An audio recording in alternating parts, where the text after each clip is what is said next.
Sir po. Bibigyan ko to kasi ano ko sa asawa ko. Nabili siya.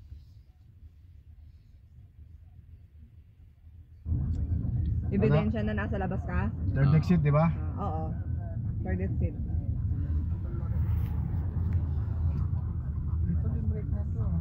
Report din ba? Doon sa kabila. Oo, yung kailangan yan. bus.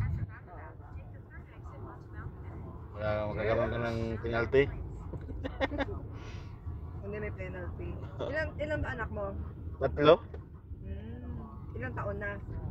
Yung panganay 10 years old, yung pangalawa 4 years old, yung isa ano pa lang. Happy birthday lang. 1 year old pa lang. Oo.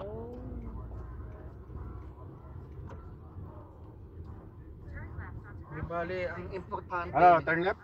Oo, turn left. ang importante nakapasok ka na dito.